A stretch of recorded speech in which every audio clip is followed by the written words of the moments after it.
le thème science et religion est l'un des champs de jeu, en quelque sorte, où nous pouvons nous rencontrer, dialoguer sur cet émerveillement commun vis-à-vis de la réalité, vis-à-vis du monde, vis-à-vis de la création. Alors je vais vous faire un parcours à la fois intellectuel et un peu de témoignage entre science et religion, dans le domaine science et religion, mais un peu de science aussi, un peu de religion, un peu de science et religion, en essayant de vous dire comment on peut être au XXIe siècle à la fois astrophysicien, mais aussi croyant, avoir aussi une foi dans l'éternité, au-delà du temps qui se déploie sous nos yeux dans les observations astronomiques. Et comme à chaque fois, je commence en vous expliquant ce que signifie la calligraphie qui est écrite en incipit de cette diapositive, hein, Bismillahirrahmanirrahim, au nom du Dieu unique. Hein, Allah est le nom arabe du Dieu unique, et ce n'est pas le nom du Dieu des musulmans à l'exclusion des autres religions, c'est le nom arabe du Dieu unique qui a de très nombreux noms, comme vous le savez. Et justement, il y a deux de ces noms qui apparaissent dans la formule, Ar-Rahman et Ar-Rahim, qui découlent tous les deux du mot Rahma, qui signifie l'amour en arabe. Là, on traduit parfois par miséricorde ou clémence, mais ce sont des mots qui trahissent un peu la signification de cette Rahma, puisqu'il y a cette fameuse tradition prophétique qui dit que la Rahma a été créée en 100 parts. Dieu en a gardé auprès de lui 99, et c'est avec ces parts de miséricorde qu'il fait la miséricorde. Il aime la création, et la dernière part est descendue sur terre, et c'est l'amour maternel que les mères éprouvent donc pour leur enfant. Donc c'est vraiment Dieu en tant qu'amour aimant qui rentre dans cette formule, et la formule est utilisée pour commencer chaque instant de la vie, un repas, une promenade, une lecture, une conférence, pour sacraliser au nom du Dieu unique, d'amour et de miséricorde, le moment que nous allons vivre ensemble. Et chacune des sourates du Coran commence par cette formule, Bismillahirrahmanirrahim, si bien que c'est en quelque sorte la clé de la lecture du Coran que nous devons avoir en tête quand nous abordons le texte sacré, ce que nous oublions parfois. Et les commentateurs disent qu'il y a d'ailleurs une des sourates, la 9e, qui n'a pas cette formule au début, mais il y a une formule en plus dans le corps du texte, si bien que la miséricorde de Dieu, en quelque sorte, est toujours complète, elle est toujours là, elle est 114 fois présente dans le texte du Coran, en rapport avec les 114 sourates ou chapitres du Coran, même si parfois elle ne nous apparaît pas immédiatement et elle est en quelque sorte cachée ou décalée par rapport à nos attentes. Donc c'est un thème très important pour moi. En fait, la contemplation se fait aussi au nom du Dieu unique, Dieu d'amour et de miséricorde. Dieu unique, et c'est évidemment le principe qui va donner du sens, de la cohérence au panorama que nous voyons devant nous. Et ensuite, la question de l'amour, qui est finalement la clé de la création, comme elle est la clé de la révélation du Coran et de la révélation en général des autres religions. Alors, dans mon exposé, il y aura, excusez-moi, un peu 3 parties. Je vais essayer de parler brièvement de la création en islam, pour donner un petit cours de théologie islamique, mais très rapide, et un cours aussi de philosophie islamique, ce qu'on appelle la falsafa, la philosophie qui s'est développée dans le monde musulman, essentiellement dans la langue arabe, mais qui est à son origine d'inspiration hellénique et hellénistique, de pensée grecque, avec une adaptation au contexte de la révélation musulmane. Puis, je vous parlerai rapidement de la cosmologie contemporaine et du panorama qui nous est offert et sur lequel les croyants peuvent réfléchir, méditer, dans une perspective de trouver un sens à ce paysage absolument fabuleux que la science contemporaine nous offre. Ensuite, j'aborderai la question de la vie ailleurs que sur Terre, parce que c'est une question qui est en train de monter en puissance au sein de la communauté des astrophysiciens et qui a une signification spirituelle, me semble-t-il. Donc je parlerai de cela rapidement. Et dans une 3e et dernière partie, j'essaierai de décrire rapidement la situation dans le monde musulman, du point de vue du dialogue entre science et religion, et je défendrai l'idée d'une vision théophanique du monde, le monde comme lieu du déploiement de la miséricorde de Dieu, comme lieu du dévoilement de Dieu. Et c'est un thème qui est bien présent aussi dans le christianisme, comme il l'est sans doute dans le judaïsme ou dans d'autres religions. Le monde est le lieu du dévoilement de Dieu. Et donc la contemplation du monde, l'action dans le monde, est une façon pour le croyant d'adorer Dieu et de le connaître. Et donc ce sera ma conclusion. Quelques mots, alors je vais peut-être m'asseoir pour éviter d'avoir faire des allers et retours sur une estrade un peu exiguë. Donc, quelques mots d'abord sur la naissance de l'islam. La naissance de l'islam, c'est le moment paradoxal de la révélation.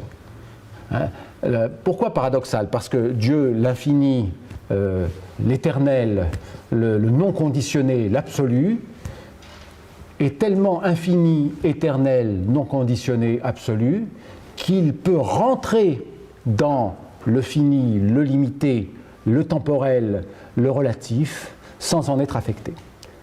De façon incompréhensible et paradoxale, mais justement parce que sa transcendance est autre, parce qu'il est le plus haut, le plus grand, il est capable d'être présent dans le monde de façon mystérieuse, sans que sa transcendance soit affectée. C'est le paradoxe de la coexistence de ces aspects de transcendance et d'immanence dans le Dieu unique du monothéisme, j'ose dire, juif, chrétien, musulman, avec évidemment les spécificités des trois religions.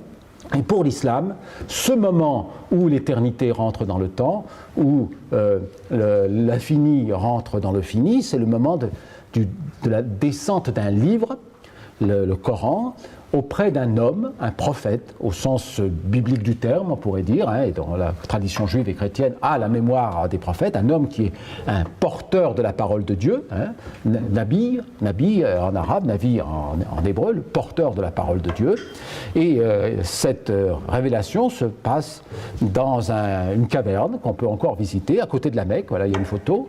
Cette caverne était le lieu de retraite de ce Mohammed, qui va devenir le prophète, l'envoyé de Dieu, qui est l'un des derniers croyants monothéistes de la région à la fin du 6e siècle de l'ère chrétienne, au début du 7e siècle de l'ère chrétienne, des croyants qui se présentent comme les descendants de la foi d'Abraham, plus de 2500 ans après Abraham, autant qu'on puisse dater l'époque d'Abraham. Donc vers l'an 612 de l'ère chrétienne, le prophète Mohammed, retiré dans la caverne, pendant le mois de Ramadan, reçoit la visite d'un ange qui est Gabriel, le même que l'ange de l'Annonciation. Et voilà que l'ange déploie un rouleau, dit la tradition, devant le prophète, en lui intimant l'ordre de lire, Iqra, et le prophète ne sait pas lire, et l'ange le serre dans ses ailes, et le miracle se produit, le prophète commence à lire les premiers versets révélés du Coran. Iqra bismi rabbika alladhi khalaqa, lis au nom de ton Seigneur qui a créé. Et donc Dieu se présente dès le départ comme le Créateur, et ensuite il va dévoiler dans le Coran de nombreux attributs et de nombreux noms. Et vous voyez une des miniatures persanes qui illustre cette rencontre entre Gabriel et Mohammed. Et le prophète est représenté, bon, il a un petit voile sur le visage, mais il est représenté sur cette miniature. Alors, donc, le miracle fondateur de l'islam, c'est le Coran. C'est un miracle intellectuel. C'est un texte qui a d'abord été fait pour être lu à haute voix et qui est devenu un livre avec des pages assez rapidement, quelques dizaines d'années après la révélation. Et pour les musulmans, il s'agit là d'un miracle parce que ce ne sont pas simplement les significations du texte qui sont inspirées, parce que des textes inspirés, il y en a d'autres dans les autres religions. Il y a des textes, tous les textes de la Bible sont des textes inspirés, mais les évangiles sont des textes inspirés, mais pour les musulmans, le choix même des mots, des phrases, de l'agencement du texte, des tournures, du style, des chapitres, le découpage du texte, tout cela est d'origine divine. Et c'est quelque chose d'infiniment paradoxal. Comment se fait-il que Dieu, l'infini, l'immuable, au-dessus des mondes, décide à un moment donné de rentrer dans l'histoire en parlant dans une langue humaine qui est audible, intelligible, une langue qui bien évidemment préexistait à la révélation. Pourquoi ce choix? Et ce qui prouve le miracle du Coran, disent les musulmans dans la tradition, c'est la beauté linguistique du texte, le fait que le texte a révélé à un peuple de chameliers et de poètes, parce que les Arabes de cette époque sont un peu des marginaux dans la géostratégie du 7e siècle de l'ère chrétienne, où il y a les deux superpuissances, sont les Perses d'un côté et les Byzantins de l'autre. Et voilà que dans cette péninsule arabique où rien ne se passe, dans ce peuple de chameliers apparaît un prophète qui vient porter une parole inspirée. Pour les musulmans, le Coran est donc l'œuvre de Dieu. Il n'est pas l'œuvre du prophète, qui est seulement son transmetteur fidèle, qui a rapporté le texte sans y ajouter quoi que ce soit, ni en omettre quoi que ce soit. Alors c'est un miracle, c'est adhérer à ce miracle qui fait qu'on est musulman. Et ce miracle, il est évidemment un miracle de foi. On pourrait dire que c'est une adhésion, et quelles que soient les études qui ont été menées ou qui pourraient être menées à l'avenir sur le texte pour mettre en évidence l'existence, par exemple dans le texte arabe, d'influences de langues préexistantes, l'influence du contexte historique, de la vision du monde de l'époque, etc. dans le texte, ça ne pose pas de problème en principe aux musulmans, parce que l'acte de foi reste quand même fondamental. C'est que ce texte est la parole de Dieu, on pourrait dire, en faisant un décalque interreligieux, et on me pardonnera ici, mais c'est le Verbe de Dieu. Le Verbe de Dieu fait livre, et alors que dans le christianisme, il est fait homme, il est fait chair, il est fait homme, être humain. Là, il est fait livre. Et indépendamment de toutes les analyses historiques qu'on peut faire sur le texte, il y a quand même quelque chose d'irréductible dans ce texte qui fait qu'il est porteur d'une influence spirituelle, d'une sacralité, on dirait même en arabe de barakat, vous connaissez le mot baraka, ça veut dire une bénédiction, une influence spirituelle. Le texte est porteur de barakat. Et ce texte est donc un texte très surprenant et très difficile à lire. Je ne sais pas si vous avez essayé de le faire dans une traduction. Toute traduction est un choix du traducteur. Choix d'autant plus difficile à faire pour le texte du Coran que la langue arabe du Coran est polysémique. C'est une langue qui a de nombreux sens. L'arabe est une langue très riche de vocabulaire et les commentateurs doivent déjà dans la langue arabe recourir à des commentaires sophistiqués pour bien comprendre le texte. Et bien évidemment, quand il s'agit de faire une traduction dans une langue européenne, le traducteur est obligé de choisir un des sens possibles et donc d'amputer le texte de tous ses sens potentiels. Donc la traduction est difficile, et en plus le Coran est un ensemble de livres qui sont entremêlés dans le cadre de ce que Jacques Berck, le grand orientaliste disparu, appelait, ou islamologue, l'orientaliste c'est peut-être un mot un peu ancien, appelait les entrelacs du Coran. Parce que dans la Bible, on a l'habitude d'avoir des récits historiques. On a les psaumes, on a le cantique des cantiques, on a des textes législatifs, etc. Là, toutes ces choses-là existent dans le Coran, mais dans le désordre, ou plutôt dans un désordre apparent. Tout est mélangé, on passe apparemment du coq à l'âne, ou de l'âne au coq, et la véritable ordre du Coran se dévoile petit à petit à travers la lecture, la relecture, la relecture, la méditation, et on trouve dans le Coran des réseaux de relations qui sont cachés, un peu comme des sources qui rentrent dans la terre à un moment donné et qui en ressortent à un autre endroit.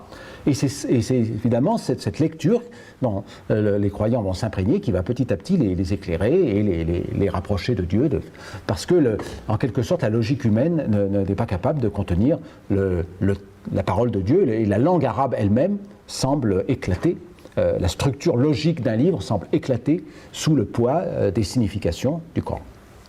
Et le Coran, donc dans le cadre de tous les versets et les nombreux aspects qui sont déployés, versets moraux, préceptes, description des prophéties antérieures, en particulier de Moïse et de Jésus, récit de la création, etc. Donc le Coran incite constamment sur la nécessité d'aller contempler les mondes, donc le nôtre, mais les mondes, c'est un terme assez générique, et évidemment, les interprétations sont assez nombreuses. Qu'est-ce que ça veut dire, les mondes? Est-ce que ça fait référence à la pluralité des mondes de notre univers, ou plutôt à un étagement de mondes entre des mondes éloignés de Dieu et des mondes rapprochés de Dieu?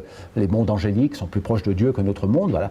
Et donc, il s'agit de contempler les mondes avec la raison, avec l'intelligence. Et l'intelligence au sens coranique, c'est la raison plus la capacité que nous avons à savoir jusqu'où la raison peut aller. Et c'est cette méditation qui va nous rapprocher aussi de Dieu, parce que le monde est œuvre de Dieu. L'acte de foi fondamental de l'islam, c'est ce qu'on appelle le tawhid. C'est un mot qui signifie l'affirmation de l'unicité divine. Dieu est un. Dieu est un et il est unique. Donc Dieu est unique, il n'y a qu'un seul Dieu, et Dieu est un, c'est-à-dire qu'il n'y a pas en lui de structuration qui puisse épuiser son mystère. Les gens du tasawwuf vont peut-être réfléchir un peu plus là-dessus. Le tasawwuf, c'est le soufisme, justement parce qu'il y a Dieu ayant de très nombreux noms, il a fallu essayer de comprendre quel était le statut de ces noms de Dieu. Est-ce qu'ils désignent tous la même chose ou est-ce qu'ils désignent des aspects de Dieu? Donc il y a toute une théologie des noms qui s'est développée au sein du monde musulman et particulièrement au sein de la pensée soufie. Mais je ne reviendrai pas trop là-dessus. Donc Dieu est unique et Dieu est simultanément transcendant et immanent. Transcendant au sens où il est totalement différent du monde, il est le tout autre, il est complètement en dehors de toutes nos catégories de pensée, d'espace, de temps, de matière, d'énergie, etc., de description en quelque matière que ce soit, et en même temps, il s'affirme présent dans le monde, il est plus proche de nous que la veine de notre cou, dit le Coran. Donc il écoute, il entend, il aime, il sait, il voit.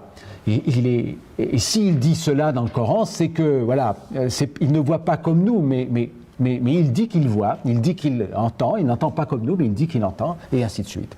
Donc il est présent et absent, il est immanent, ça veut dire dans le monde et en même temps en dehors du monde. Ce sont deux aspects qui sont totalement inconciliables et que nous devons tenir en même temps si nous voulons avoir de Dieu l'idée la plus haute. Sinon, si l'on garde que l'aspect de transcendance, bien évidemment, c'est une abstraction, puisque Dieu est tellement loin qu'on peut faire comme s'il n'existait pas. Si l'on reste seulement dans l'aspect d'immanence, on finit par faire Dieu à notre image, ou en tout cas à l'image du monde, et à imaginer Dieu comme une sorte d'énergie cosmique ou de fluide qui baignerait le monde. Et il n'est ni l'un ni l'autre, ni une abstraction, ni le fluide cosmique qui baignerait le monde, l'énergie cosmique. Il n'est ni l'un ni l'autre. Il est le Très-Haut, il est plus grand, Allahu Akbar, plus grand que tout cela. Et Dieu est intelligible par son immanence, c'est sa présence dans le monde, la présence de ses actions dans le monde qui va nous le rendre intelligible à travers cette métaphore des deux livres, présente aussi dans le christianisme et peut-être même dans le judaïsme, je ne sais pas, le livre de la révélation qui est le résultat de l'ordre explicite de Dieu, Iqra, lis, et le prophète lit, et ce livre nous montre les signes de Dieu. Le mot pour dire les versets, c'est le ayat qui veut dire signe, et de même, le livre de l'existence est créé par la parole de Dieu, kun, soit, le fiat lux de la Genèse, et le livre de l'existence nous montre aussi les signes de Dieu, la parole de Dieu. Donc il y a ce renvoi de l'un à l'autre. Il faut lire le livre de la révélation, mais il faut aussi lire le livre du monde, et il faut se promener dans le monde et y vivre. Et le croyant musulman, en priant le Coran, se met aussi, d'un certain point de vue, à vivre dans le monde du Coran. Il est accompagné par les versets du Coran à chaque instant, et d'abord dans la prière, mais aussi à chaque instant de sa vie. Donc il y a le livre du monde et le monde du livre, en quelque sorte. Quand on regarde dans les versets du Coran, on voit à de très nombreuses reprises des récits sur la création. Mais le Coran se présente souvent comme un livre de rappel. Le Coran est un rappel. Il vient en quelque sorte clore le cycle de la révélation qui a commencé avec Adam lui-même, premier homme, premier pécheur, premier pardonné et premier prophète, alayhi salam, sur lui la paix. Et Muhammad se présente comme le dernier prophète avant la fin des temps. Et donc le Coran, c'est un rappel de la révélation antérieure, parce que Dieu, au fond, dit toujours la même chose, mais il le dit sous des voiles différents, il le dit avec des mots qui changent et qui s'adaptent aux oreilles qui l'écoutent. Nous n'avons envoyé de prophète qu'avec la langue de son peuple, afin qu'il l'éclaire, dit le Coran. Le message est toujours le même, mais la langue diffère. Évidemment, les révélations dans le Coran sont conçues à l'image de la révélation coranique. Et voilà donc que dans ce récit du Coran, qui est un rappel, on trouve le rappel de la création. Donc le rappel de la création en 6 jours, et puis après le 7e jour, Dieu se tient en majesté sur le trône, ou s'assied sur le trône, suivant les traductions. Le récit aussi de la création du monde à partir de rien, même si le texte n'est pas très explicite là-dessus, mais il y a ce fameux verset qui dit « Ont-ils été créés à partir de rien ou sont-ils leurs propres créateurs ?» Donc voilà l'idée que Dieu est suffisamment puissant pour créer quelque chose à partir de rien, rien d'autre que son plan pour le monde. Et puis l'idée que le monde a été créé dans le temps, ce qui n'est pas très clair non plus dans la lecture du Coran, mais on a bien pensé que à ce moment-là, que dans le moment de la synthèse théologique de l'islam, que la majesté de Dieu requérait que le monde n'ait pas ce degré d'éternité qui aurait pu le faire peut-être comparable à Dieu. Et un dernier thème important, c'est celui du renouvellement de la création. L'idée que le monde n'est pas autosuffisant, bien sûr, qu'il dépend de Dieu, il participe à l'être de Dieu, mais cette participation est constante. Si Dieu cessait de donner par miséricorde, par amour, l'être au monde, le monde sombrerait immédiatement dans le néant d'où il a été tiré. Ce renouvellement de la création apparaît à la fois comme un acte métaphysique de maintien du monde dans l'existence, un acte de création continue puisque de nouvelles créatures ne cessent d'apparaître dans l'existence. Des nouvelles créatures, des nouveaux êtres vivants, des nouveaux êtres humains apparaissent constamment dans l'existence, donc il y a renouvellement de la création. Et il y a aussi renouvellement de la création dans une perspective eschatologique, puisque l'islam, comme le christianisme, attendent un moment de basculement en quelque sorte où le monde sera recréé. La façon dont ça se fera étant assez mystérieuse et assez obscure et faisant l'objet de commentaires et d'un acte de foi très fort. Donc renouvellement constant de la création.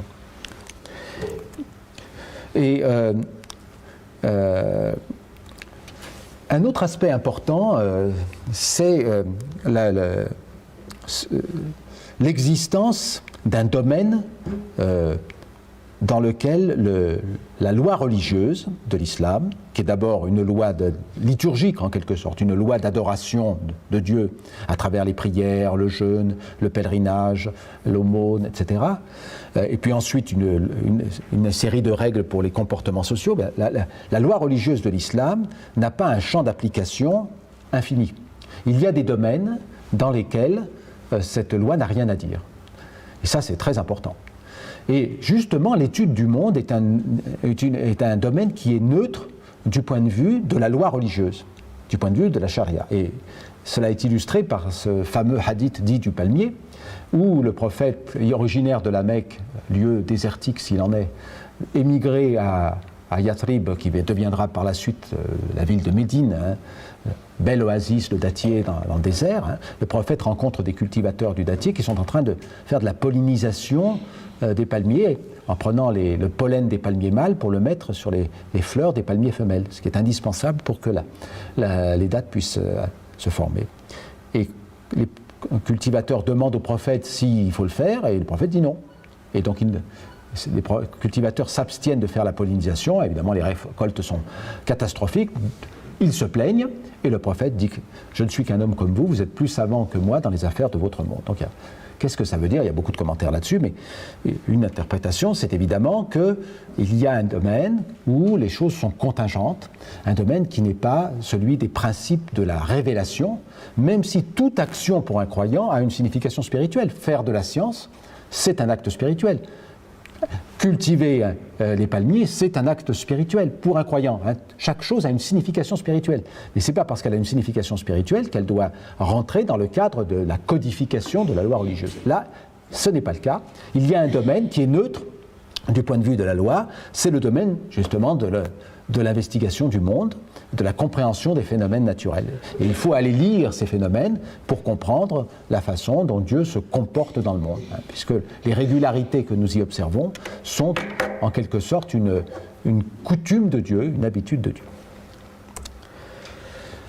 Tout au long de l'histoire de la pensée islamique, il y a eu donc des moments, et des moments de rupture, et le moment de rupture principal après la révélation du Coran et la mort du prophète, ça a été la découverte de la pensée d'origine grecque, donc hellénique et hellénistique, et la création de la falsafa, la philosophie islamique. Cette philosophie islamique a tenté une synthèse entre les données de la raison et la révélation coranique. Et bien évidemment, lors de cette synthèse, des points de désaccord sont apparus. Ces points de désaccord sont assez nombreux, mais un des points de désaccord, par exemple, c'était l'affirmation par Aristote de l'éternité du monde, là où la majorité des théologiens musulmans de l'époque, on est donc vers le 9e siècle de l'ère chrétienne, la majorité des théologiens musulmans de l'époque pensaient que le monde avait été créé dans le temps, dans une époque dont l'âge n'était pas très clair dans le Coran, parce qu'il n'y a pas j'ai créé le monde il y a 6000 ans ou quelque chose comme ça, ces affirmations n'existent pas dans le Coran. Il faut... certains affirmaient que les 6 jours font référence à des jours dont la durée est de 1000 ans, puisqu'il y a un autre passage du Coran qui dit cela, un jour dont la durée pour vous est de 1000 ans, donc 6 jours, 6000 ans, mais bon, les choses n'étaient pas très, très claires, ça fait l'objet d'une interprétation. Et donc, voilà un conflit. Et ce conflit entre la philosophie et la religion, ou entre la falsafa et la charia, ce conflit va donner naissance à un grand débat qui a marqué la pensée islamique durablement et qui s'est déroulé dans le temps et l'espace entre plusieurs figures. Avicenne d'abord, qui est le premier à proposer une synthèse magistrale à la fin du Xe siècle de l'ère chrétienne, puis Al-Razali à Bagdad, et enfin Averroès à Cordoue. Ibn Rushd, Al-Razali connu de l'Occident sous le nom Al-Ghazal, et Ibn Rushd connu sous le nom Averroès. Et Ibn Sina, c'est Avicenne. Donc, grands penseurs musulmans connus de l'Occident latin et qui ont participé au XIIIe siècle à la fameuse synthèse scolastique. Enfin, leurs travaux ont été médités et analysés par les grands penseurs scolastiques latins. Que disent Al-Razali et Ibn Rushd qui ne se sont pas rencontrés, qui ont vécu à des milliers de kilomètres de distance, et il y a des décennies de distance aussi. Ils sont d'accord l'un et l'autre sur le fait que la raison humaine est garantie par Dieu. Dieu crée l'homme en lui soufflant de son souffle, min ruhihi, de son souffle, le souffle de Dieu qui est en l'homme, qui rend l'homme capable de connaître l'ensemble des aspects de Dieu. Et dans cette instauration de l'homme comme le représentant de Dieu sur terre, eh bien la raison est en quelque sorte un élément fondamental qui est garanti par Dieu. Donc il y a cette garantie, et comme Dieu est un, il ne peut pas y avoir de désaccord réel au fond entre ce que la révélation nous dit et ce que la raison nous dit. Donc la raison bien menée doit amener à des résultats qui sont en accord avec la révélation bien comprise. Que faire alors des désaccords apparents ? Et là, il y a un désaccord entre Al-Razali et Averroès sur la façon de résoudre les désaccords apparents. Pour Al-Razali, s'il y a un désaccord apparent, c'est de la faute des philosophes qui ont mal mené leur raison et qui ont fait des erreurs, on dirait maintenant des erreurs de calcul, des erreurs d'appréciation. Et donc en faisant un réexamen de leurs travaux, on doit être capable de montrer qu'ils se sont trompés. Alors que, pour Averroès, dès lors que la raison a parlé de façon catégorique et que la démonstration a été prouvée, c'est aux théologiens de retourner vers le texte sacré, non pas pour modifier le texte, mais pour modifier l'interprétation du texte qui n'était pas conforme aux données de la raison. Donc vous voyez un débat qui est d'une grande modernité. À partir du moment où, dit Ibn Rushd, à partir du moment où la raison a parlé, où la démonstration a été close et vérifiée, eh bien ce sont les théologiens, les commentateurs du Coran, qui doivent revenir vers leurs études et modifier leur lecture du texte dès lors qu'on ne peut pas faire dire à Dieu des choses qui sont manifestement fausses, dit Ibn Rushd.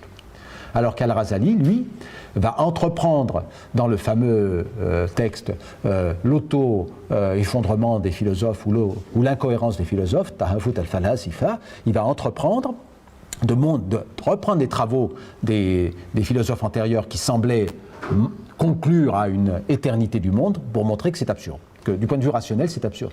Et il fait ce travail sans invoquer le moins du monde un argument d'origine religieuse ou théologique, juste par la pratique de la raison, il entend montrer que la démonstration faite par Aristote et par les philosophes islamiques de l'éternité du monde, pour eux c'était une démonstration, cette démonstration est fausse. Alors bien évidemment, ni l'un ni l'autre n'ont raison, ni Aristote ni Al-Razali, parce qu'on est dans des concepts philosophiques qui nous semblent maintenant complètement dépassés.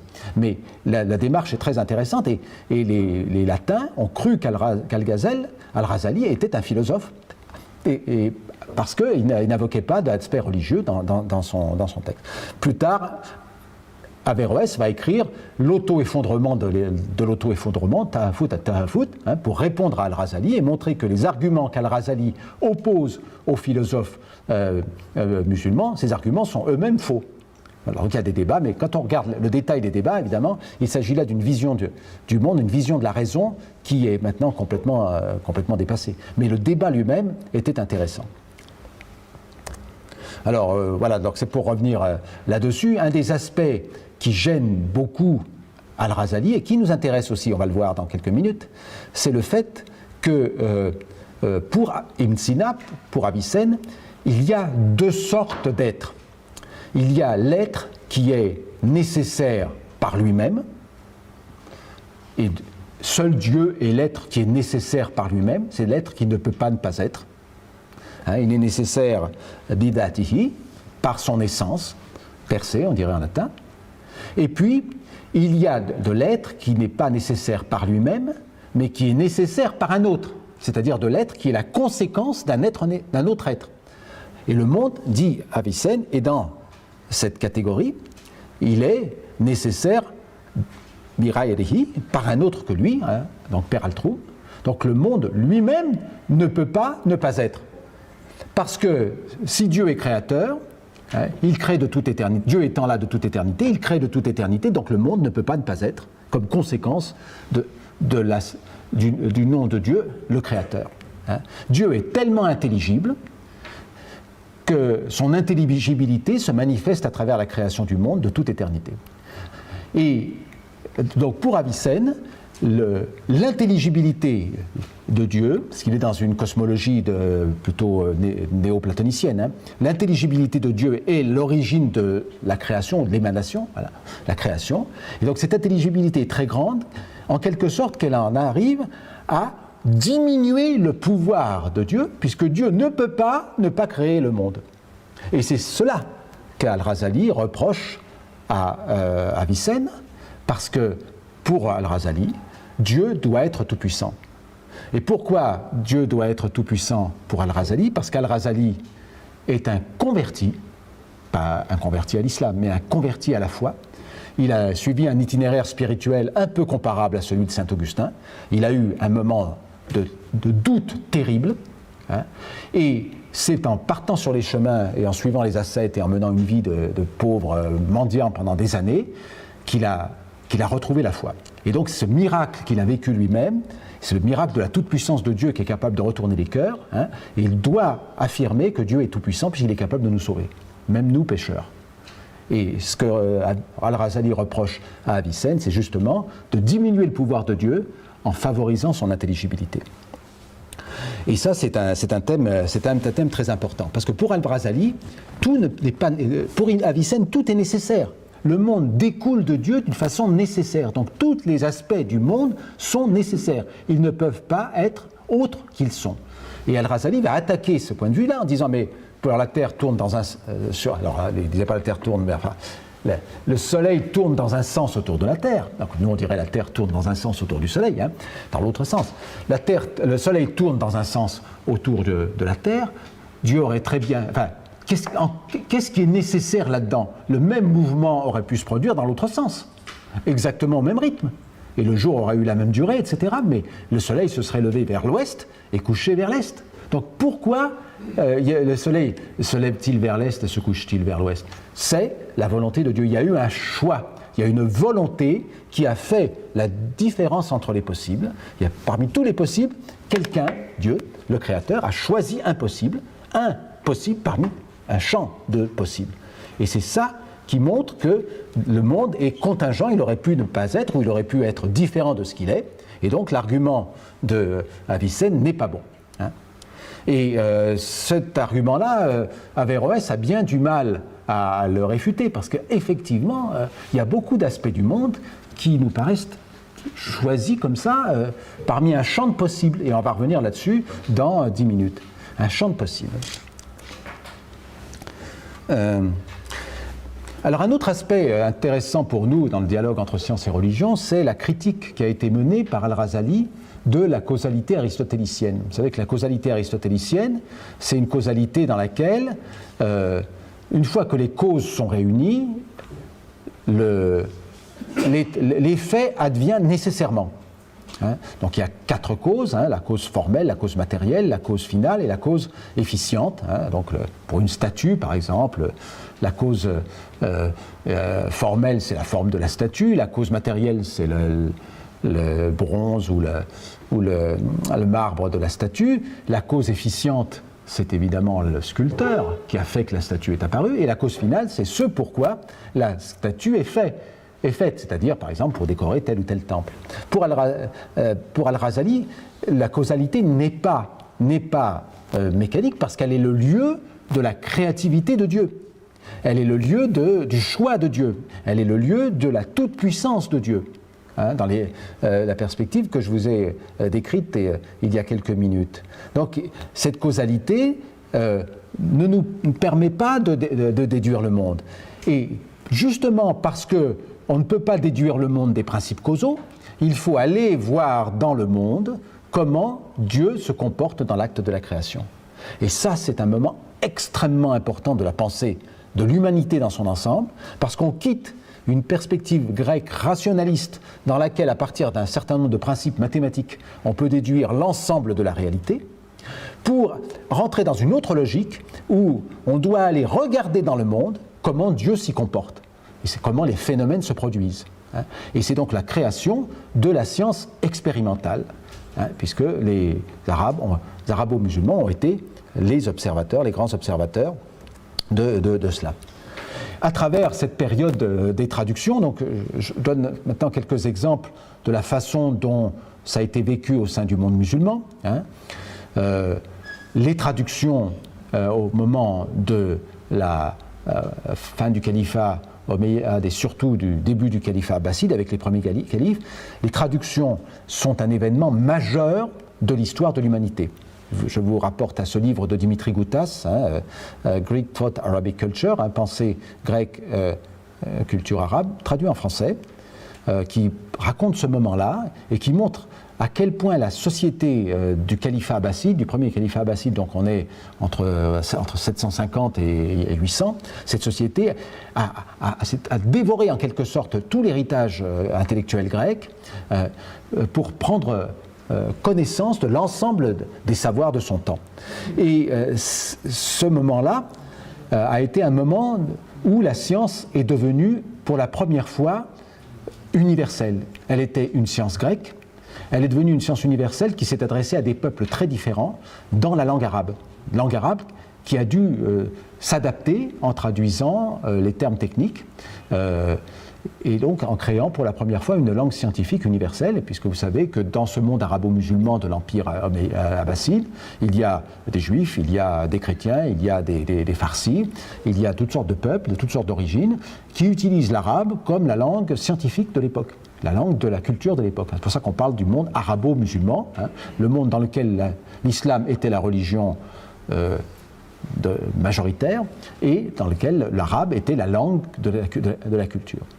Alors dans ce cadre-là, les traducteurs traduisent, retraduisent, corrigent les manuscrits. Bon, là, c'est un exemple bien connu qui est décrit par Georges Saliba, l'un des grands spécialistes de l'astronomie islamique, sur le fait que les données, les calculs des astronomes grecs étaient refaits par les traducteurs et corrigés par les traducteurs.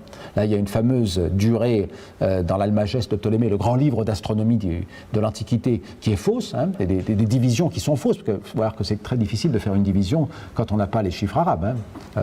C'est une opération extrêmement complexe, donc ils refaisaient des calculs, et donc ils se sont appropriés petit à petit les textes, et à partir d'un certain moment, il y a eu une sorte de décollage qui a amené à l'exploration du monde indépendamment des textes d'origine, des textes grecs, avec l'émergence de l'observation, de l'expérimentation, qui a amené à l'acquisition de nouvelles données astronomiques sur des temps longs, donc des instruments, des catalogues, puisque les phénomènes sont singuliers. Si chaque phénomène est une création singulière de Dieu, il faut aller le répertorier, d'où la nécessité de faire des catalogues d'étoiles, et vous savez que les noms des étoiles ont été donnés par les astronomes arabo-musulmans.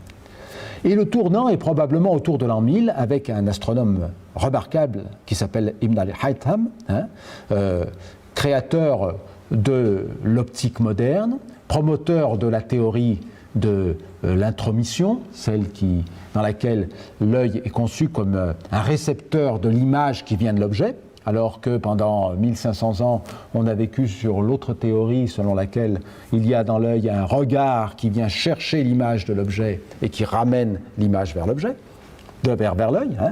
Donc Ibn al-Haytham dit, mais comment c'est possible? J'ouvre l'œil tout de suite, je vois les étoiles lointaines et leur image me parvient comme ça, et puis alors il fait des raisonnements, il fait des observations, il dit tout ça, il y a un rayon qui se propage en ligne droite, il crée un dispositif expérimental qu'on appelle la caméra obscura, pour montrer que les rayons se propagent en ligne droite, parce qu'il fait un petit trou, voilà.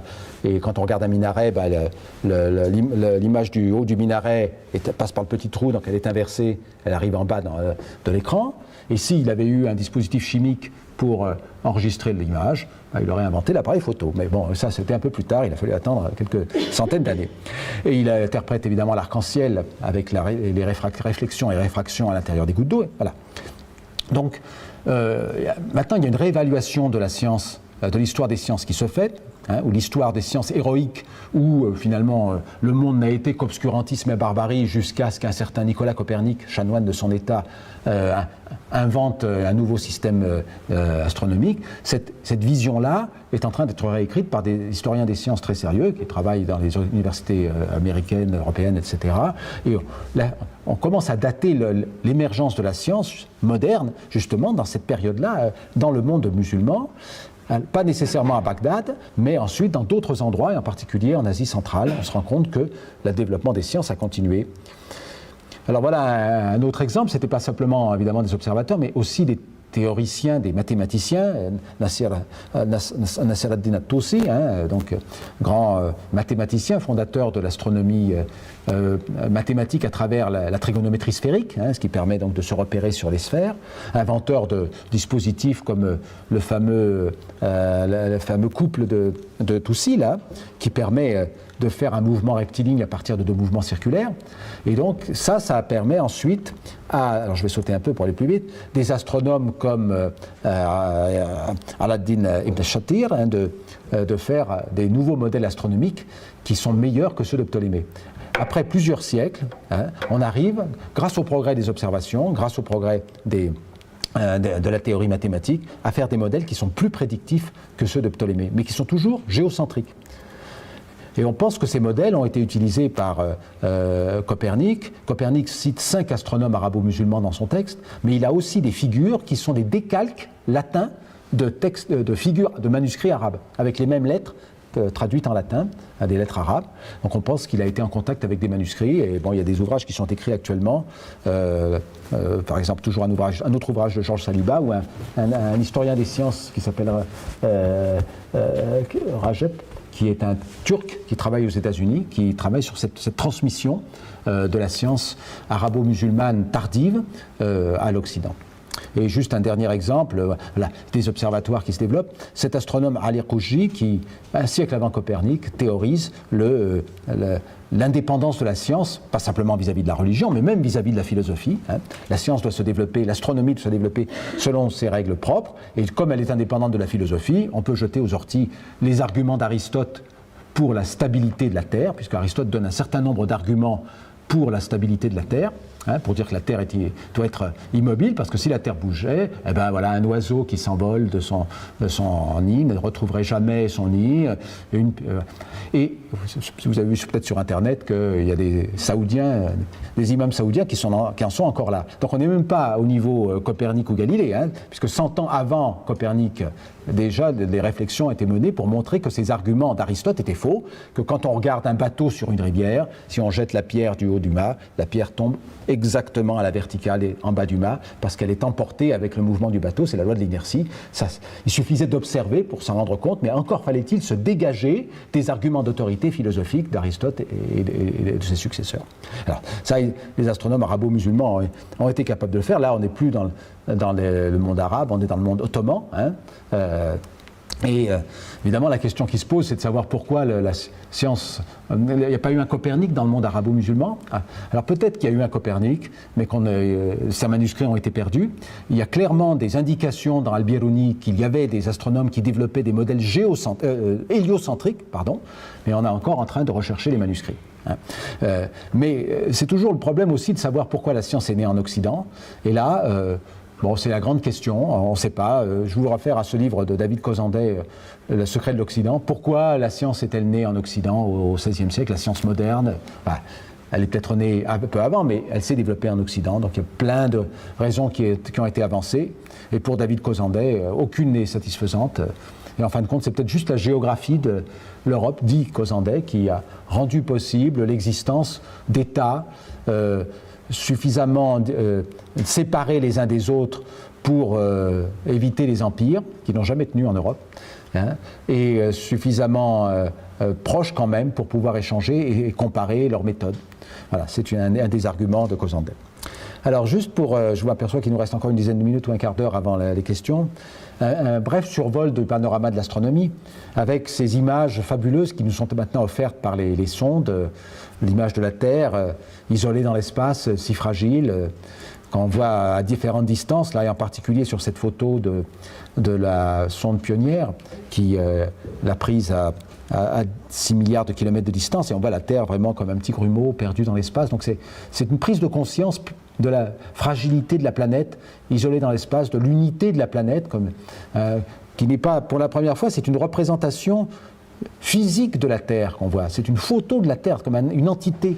Ce n'est pas une carte dans laquelle les hommes peuvent mettre leurs présupposés politiques, philosophiques, etc. Et ça, c'est très important. On est la première génération à avoir cette conscience planétaire, à pouvoir voyager sur toute la planète et à aussi se poser le problème de la pérennité de notre développement sur cette planète. Et l'astronomie contemporaine a maintenant cette capacité d'explorer des échelles absolument fabuleuses, avec cette vision du ciel profond, donc une image d'une toute petite région du ciel, dans laquelle 10 000 taches apparaissent. Ce sont des galaxies, en fait, des galaxies comme notre Voie lactée, 100 milliards d'étoiles, 200 milliards d'étoiles dans chaque galaxie. Et là, il y a 10 000 galaxies sur cette petite zone. Si on fait la règle de 3 pour savoir combien de galaxies sont potentiellement observables, on trouve 100 milliards de galaxies. Alors les galaxies les plus grosses, les taches les plus grosses, sont des galaxies d'avant-plan, situées telles qu'elles étaient il y a quelques milliards d'années, puisqu'on les voit avec le recul, le décalage lié au temps fini de propagation de la lumière, hein, on les voit telles qu'elles étaient au moment où la lumière a été émise, et puis les petites taches sont des galaxies situées beaucoup plus loin. Donc 100 milliards de galaxies, chaque galaxie contient 100 milliards d'étoiles, c'est le panorama de la science contemporaine.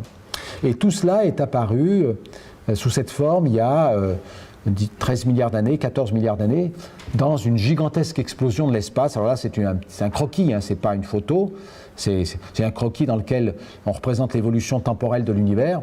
Donc à votre gauche, il y a le Big Bang, le moment où l'espace se met à exploser. Donc l'espace s'étendant, la matière se dilue, la matière refroidit et peut se structurer, former des galaxies, des étoiles, des planètes. Et puis, donc à votre gauche, on part comme ça, et à votre droite, on a l'état final, c'est-à-dire l'univers actuel avec les galaxies, etc. Alors, dans la perspective de l'astronomie contemporaine, cette explosion a forcément une cause, et cette cause est une cause matérielle, parce que l'astronomie ne peut pas penser l'apparition de quelque chose à partir de rien.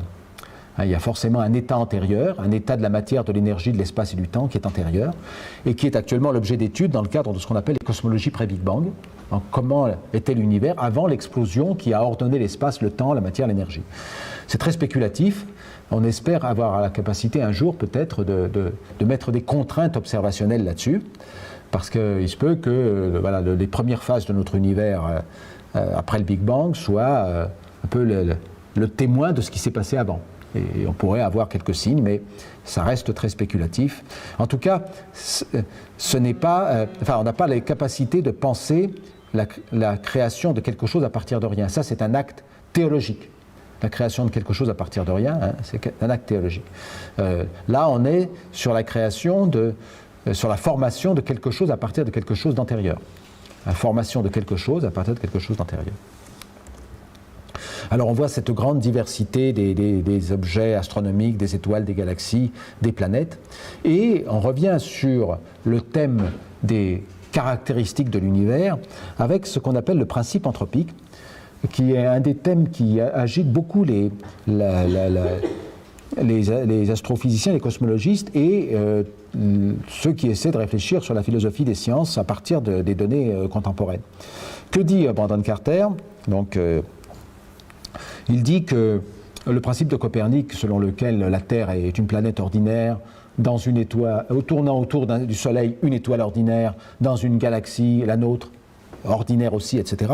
Ce principe doit quand même être un petit peu modéré ou modifié dans la mesure où forcément nous sommes placés dans un endroit qui permet notre existence en tant qu'observateur.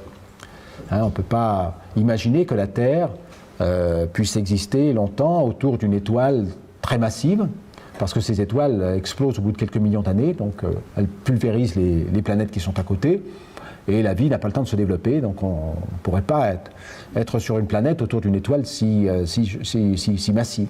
Donc quelque part, on est dans un endroit très particulier. Puis on est aussi peut-être même dans un univers particulier, un univers qui permet notre existence en tant qu'observateur, parce qu'il a les bonnes propriétés pour que nous existions. Alors, premier exemple, c'est l'exemple de notre localisation un peu particulière, ce qu'on appelle les zones habitables autour des étoiles, donc les zones ni trop chaudes ni trop froides, qui permettent l'existence de l'eau à l'état liquide. La Terre est juste la Terre est juste dans la zone habitable du Soleil. Si la Terre était plus proche du Soleil, il ferait trop chaud, comme sur Vénus, que de la vapeur d'eau. Plus loin, trop froid, que de la glace. Donc on est à la bonne distance. Et pour que la vie puisse exister, on a l'impression qu'il faut un liquide. Le liquide le plus abondant potentiellement dans l'univers, c'est l'eau, parce qu'il est fait avec des éléments qui sont très abondants dans l'univers. Donc il faut de l'eau liquide, et donc la Terre est idéalement située. Mais si elle avait été à un autre endroit, on ne serait pas là pour s'en apercevoir. Mais ce n'est pas simplement ce fait-là, c'est le fait aussi que l'univers dans son ensemble ait les propriétés qui permettent notre existence en tant qu'observateur. Alors, l'exemple est donné par ce grand astronome qui s'appelle Lord Martin Rees dans son livre Juste 6 nombres. Alors il cite les nombres. Alors c'est un peu technique, mais ce sont les propriétés de l'univers qui nous permettent d'exister en tant qu'observateur. Par exemple, le nombre de dimensions de l'espace. Si le nombre de dimensions de l'espace avait été différent, eh bien, la Terre, les planètes ne pourraient pas rester en orbite stable autour des étoiles. Donc la Terre partirait dans l'espace, s'éloignerait du Soleil, et refroidirait, la vie serait sans doute impossible. Il y a aussi des choses qui fixent les propriétés de notre univers. Par exemple,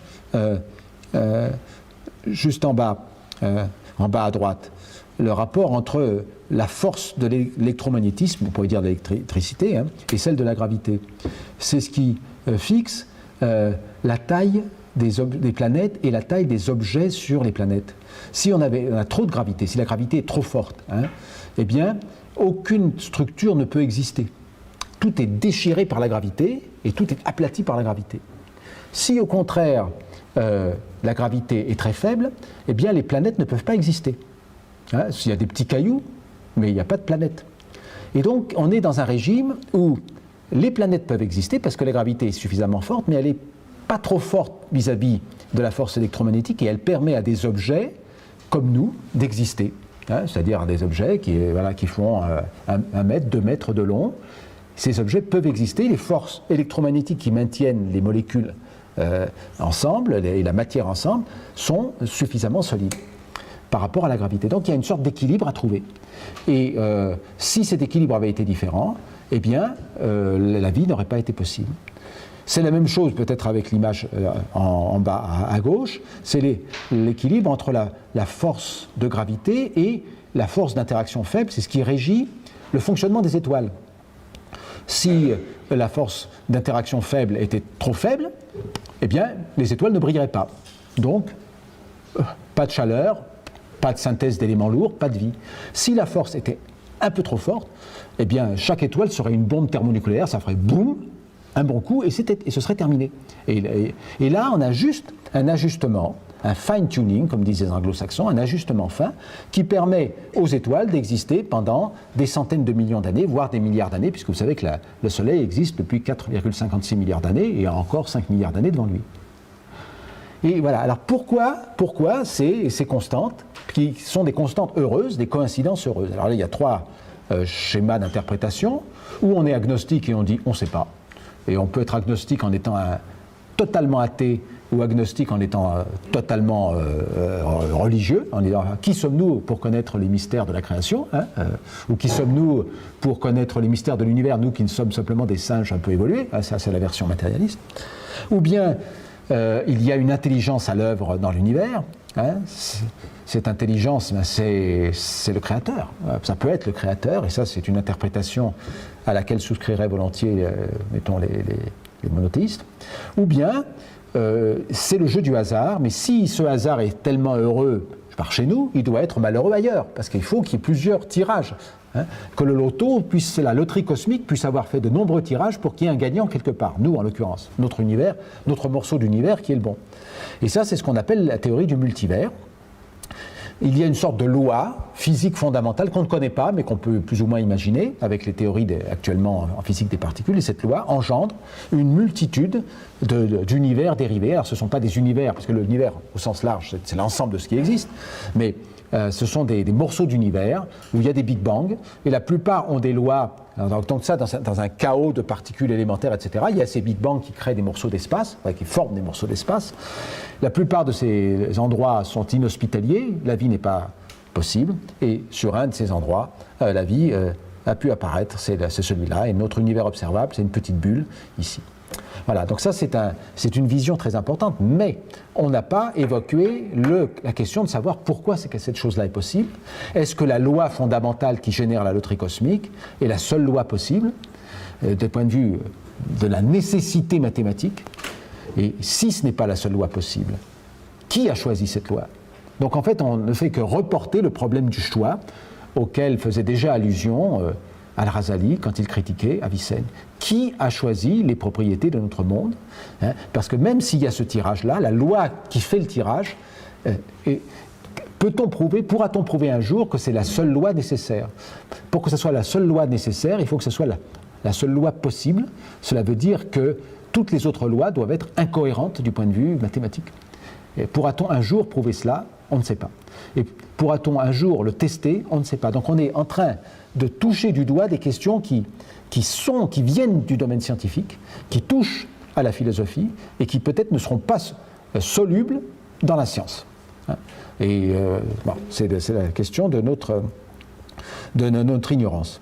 Alors je vois qu'il y a déjà 54 minutes d'exposé, donc je vais aller jusqu'à 1 heure. Je vais peut-être passer un peu vite sur les questions là.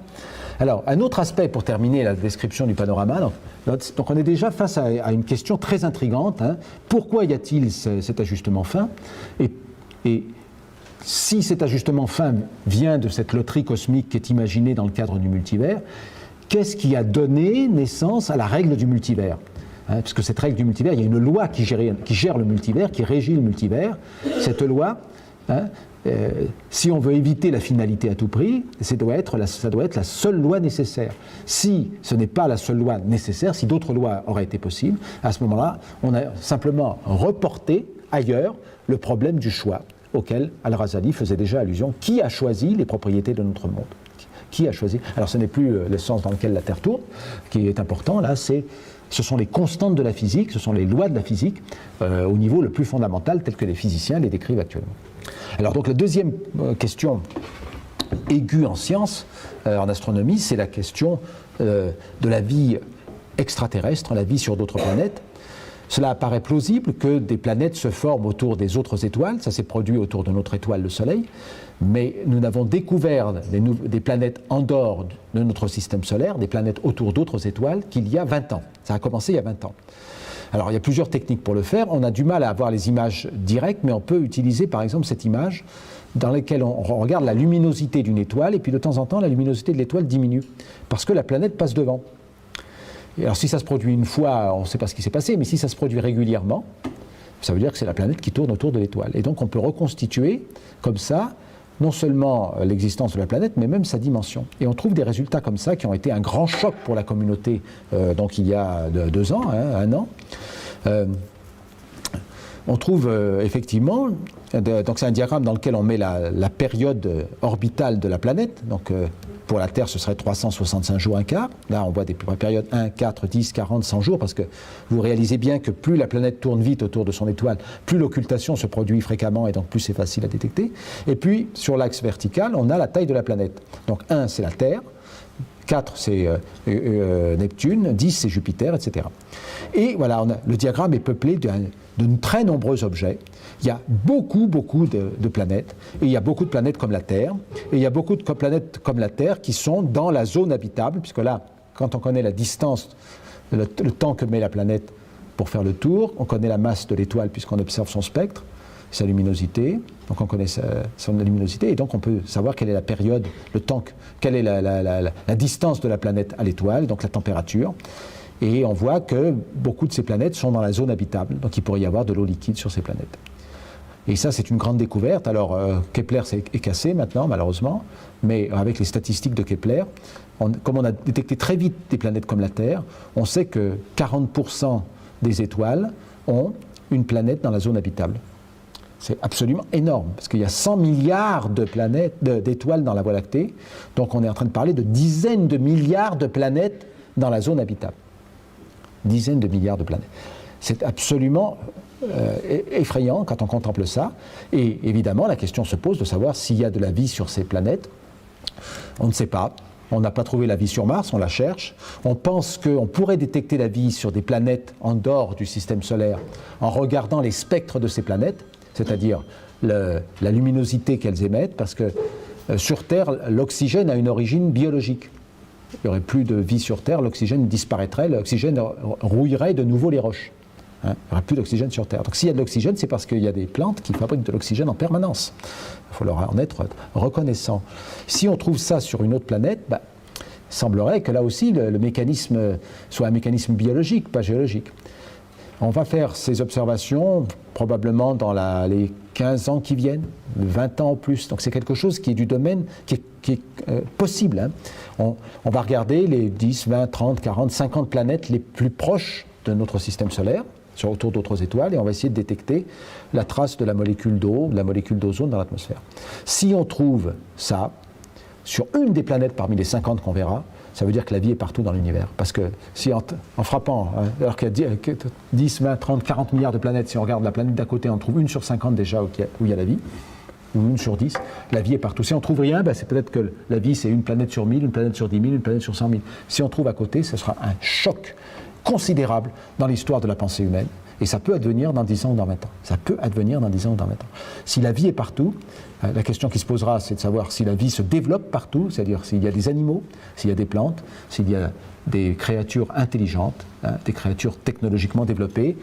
Ça, c'est une grande question philosophique, bien sûr, on ne sait pas. Est-ce qu'on arrivera un jour à entrer en contact avec eux? Vous savez qu'il y a un projet américain qui s'appelle SETI, qui marche maintenant depuis 50 ans.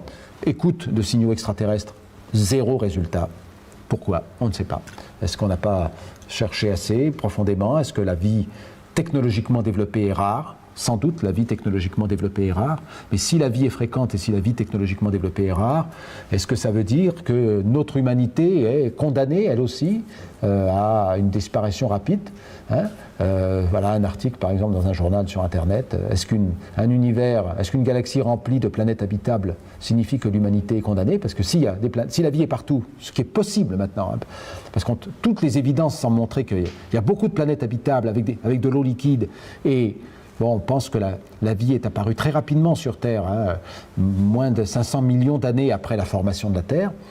Voilà. Alors que si quelques-unes de ces planètes ont des vies, formes de vie et des formes de vie développées, est-ce qu'à un moment donné, il ne doit pas y avoir une évolution comparable à la Terre? On ne sait pas. Mais le silence, évidemment, est un peu inquiétant parce qu'on a le sentiment que s'il y avait une forme de vie technologiquement développée, au moins aussi développée que la nôtre, eh bien, on pourrait la détecter très facilement avec nos moyens d'investigation. Il faut savoir que depuis 1945, la Terre, donc depuis 70 ans, la Terre est en train de rayonner des ondes de télévision massivement dans l'espace, des ondes courtes. Donc en 70 ans, cette lumière, donc c'est de la lumière des ondes radio, ça a voyagé sur 70 années-lumière, ça fait une sphère de rayon 70 années-lumière, vous calculez le volume de cette sphère, donc 4/3 de pi r cube, vous trouvez qu'il y a des milliers de planètes habitables dans cette zone. Donc si sur ces milliers de planètes habitables, il y a une forme de... qui sont à côté, ce sont nos voisines, qui sont dans la sphère de 70 années-lumière de rayon autour de nous. Il y a des milliers de planètes habitables. Si sur ces milliers de planètes habitables, il y a une forme de vie technologiquement développée qui a au moins des récepteurs radio, ils savent que nous existons. Pas répondu, c'est peut-être leur problème, mais peut-être qu'il n'y a personne. Et peut-être qu'il n'y a personne. Et peut-être qu'il n'y a vraiment personne, parce que la vie technologiquement développée dure 200 ans, ou 100 ans. Et c'est une possibilité que nous devons considérer au moment où on est en train de détruire la planète. Et pour moi, en tant que scientifique et croyant, cette contemplation cosmique globale me ramène à l'urgence du XXIe siècle.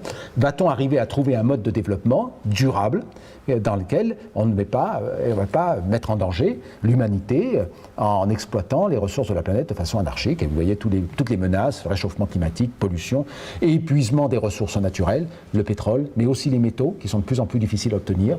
Tout est extrêmement préoccupant. Et il y a des gens qui disent, mais voilà, oui, c'est le silence de l'univers, c'est la preuve que la vie technologiquement développée ne dure pas. Il y a, au bout de quelques 100 ans, 200 ans, une catastrophe qui se produit. Voilà, donc c'est vraiment un moment très important pour l'histoire de la pensée cosmique, en quelque sorte, cosmologique. C'est le moment où on arrive à toucher du doigt l'étendue de l'univers et la diversité des planètes, et que peut-être dans 10 ans, dans 20 ans, on aura la première évidence qu'il y a une forme de vie extraterrestre. C'est à ce moment-là où on se rend compte de l'urgence climatique, des limites de notre propre planète, du fait que l'aventure humaine peut s'achever, ou en tout cas l'aventure du développement technologique peut s'achever de façon tragique, parce qu'on aura exploité par égoïsme, avarice, orgueil, l'ensemble des ressources sans penser à nos enfants, nos petits-enfants, nos arrière-petits-enfants. Donc c'est vraiment un point sur lequel je vais m'arrêter, comme ça nous permettra de débattre. J'ai éventuellement d'autres points à aborder, mais je pense qu'on pourra peut-être les glisser dans le cadre du débat.